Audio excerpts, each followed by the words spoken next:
காந்தி ஜெயந்தி தினத்தை முன்னிட்டு மகாத்மா காந்தியின் நேர்மையை போற்றும் வகையில் பாபநாசத்தில் ஆளில்லா கடை திறக்கப்பட்டு விற்பனையாளர்கள் யாரும் இல்லாமல் தேவையான பொருட்களை தானாக எடுத்துக்கொண்டு அங்கிருந்த உண்டியலில் பணத்தை போட்டுச் சென்ற பொதுமக்கள்.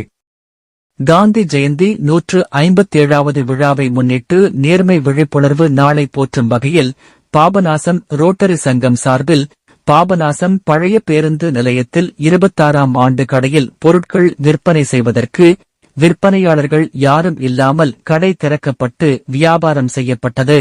மகாத்மா காந்தியின் நேர்மையை போற்றும் வகையில் உண்மை, நாணயம், நம்பிக்கை நிறைந்த சுதந்திர இந்தியாவை உருவாக்க காந்தி கண்ட கனவை நினைவாக்கும் விதமாக அவர் பிறந்த நாளை நேர்மை விழிப்புணர்வு நாளாக உருவாக்கி விற்பனையாளர்கள் இல்லாத ஆளில்லாத கடையை வருடம் ஒருமுறை என தொடர்ந்து 26 ஆண்டுகளாக பாபநாசம் ரோட்டரி சங்க நிர்வாகிகள் நடத்தி வருகின்றனர்.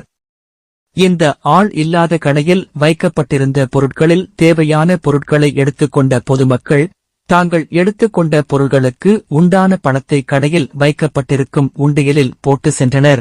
மேலும் வீட்டு உபயோகத்திற்கு தேவையான பொருட்கள், புத்தகங்கள் போன்ற ஏராளமான பொருள்கள் ஆளில்லாத கடையில் வைக்கப்பட்டு இருந்தது என்பது குறிப்பிடத்தக்கது.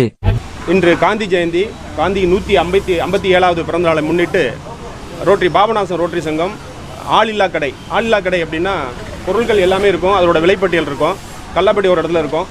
அந்த பொருள்களோட விலையை பார்த்துட்டு நம்ம அதுக்கான பொருளோட விலையை கல்லாப்பட்டியில் போட்டு நம்மளே எடுத்துகிட்டு போகணும். அதை யாரும் கண்காணிக்க மாட்டாங்க. மனிதனோட நேர்மையை எடுத்துரைக்கும் விதமாக, முன்னெடுக்கும் விதமாக இந்த திட்டத்தை பாபநாசம் ரோட்டரி சங்கம் இது 26வது ஆண்டுகளாக செஞ்சுக்கிட்டு வர்றாங்க.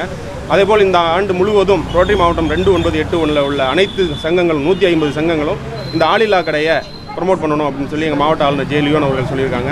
எதனாலனா ஒரு மனிதனோட நேர்மையை வெளில கொண்டு வரதுக்கு காந்தியடிகள் சொன்னது போல், அதாவது யார் வேணாலும் இதை வேணாலும் எடுத்துகிட்டு போகலாம், யாரும் கேட்க மாட்டாங்க. பட் இருந்தாலும் கூட அதுக்கான பொருளுக்கான விலையை கொடுத்துட்டு அந்த பொருளை கொடுத்துட்டு எடுத்துகிட்டு போகிறது தான் அந்த ஆளில்லா கடையோட நோக்கம். இது 26 ஆண்டுகளாக இந்த பாபநாசம் ரோட்டரி சங்கம் செய்து கொண்டாங்க. அதை செய்யக்கூடிய அந்த பாபநாசம் ரோட்டரி சங்க அனைத்து உறுப்பினர்களுக்கும் மாவட்டத்தின் சார்பாக நன்றி தெரிவித்துள்ளோம்.